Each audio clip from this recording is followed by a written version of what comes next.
Party छोड़ के चले गए। आप लोगों को ये दुष्प्रचार भी है और गलत खबर भी है। अभी किशनगंज जिला में सिवाय बहादुरगंज के किसी टिकट का ऐलान नहीं हुआ है। अभी कटिहार का ऐलान नहीं हुआ है सिवाय इनका मिस्टर आदिल हसन के। और अभी सुनिए अभी बिहार के कई हिस्सों का ऐलान होना बाकी है। अररिया में किसी का ऐलान नहीं हुआ है। जब तक अभी ऐलान नहीं हुआ है, चूंकि मैं नॉमिनेशन की प्रक्रिया में था, ऐलान नहीं हुआ है। मैंने कहा कि 17 के बाद उसका ऐलान होगा।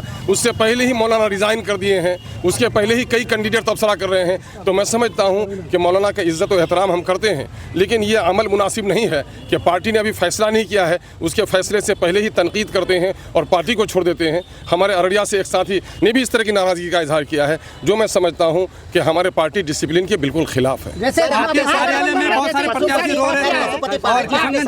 सुनो भाई, सुनिए मेरी बात सुनिए। हम लोगों ने अपनी खुली तकरीर में कह दिया है कि मेरे हर एक विधानसभा में 5, 7, 10 उम्मीदवार बने हुए हैं और सबको कॉमन सिविक अल्लाह ने दी है, अक्ल सलीम दी है। और ये जान रहे हैं कि 10 में से किसी एक को टिकट मिलना है, तो पार्टी के वफादार वो होंगे जो किसी एक को टिकट मिल जाए, बाकी उसकी हिमायत करेंगे। खुद जनाब मौलाना अब्दुल्ला सालिम कमर चतुर्वेदी साहब ने मोबाइल में कहा है कि हम दोनों में से किसी को भी टिकट मिल जाए मैं उसको तस्लीम करूँगा। मैं ये नहीं समझता कि मौलाना सालिम साहब पार्टी के ताल्लुक से उतना रंजीदा नहीं है जितना दूसरे लोग उसको रंजीदा कर रहे हैं। ये अच्छा अमल नहीं है। हमारे दूसरे बुजुर्गों को, आलिम का मैं आलिम ज़्यादा हूँ, आलिम की इज़्ज़त करता हूँ, और ये आलिम दीन अब्दुल्ला सालिम चतुर्वेदी साहब, वो अगर पार्टी का टिकट का अभी ऐलान नहीं हुआ, उसके बावजूद उसने नाराज़गी दिखाई है और उसकी नाराज़गी को कुछ लोग हवा दे रहे हैं, तो ये मुनासिब अमल नहीं है। चूँकि मौलाना खुद इस्तीफ़ा दे चुके हैं, है ना, और मौलाना ने पार्टी पर कोई लांछन नहीं लगाया है, लेकिन दूसरे लोग जो कर रहे हैं ये मुनासिब अमल नहीं है।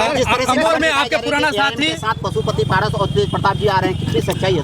नहीं, हमारे साथ तो बहुत सारी पार्टियां आना चाह रही हैं, वो हमारे घटक दल के मशवरा के बाद कोई बात हो पाएगी। आपके अमर में पुराना साथी खुद कैंडिडेट बन चुके हैं दीगर पार्टियों से। अरे भाई, मैं कह रहा हूँ आज जो लोग इंटरव्यू ले रहे हैं हमारा, मुमकिन है इलेक्शन में वो भी इलेक्शन में तैयार हो जाए। ये अच्छी बात है ना कि हमारे साथी लोग अब लड़ने के लिए तैयार हैं। मैं तो आया हूँ कि लोग लड़े, अपने हक के लिए लड़े। ये हक की आवाज बुलंद करने का एक तरीका है ना।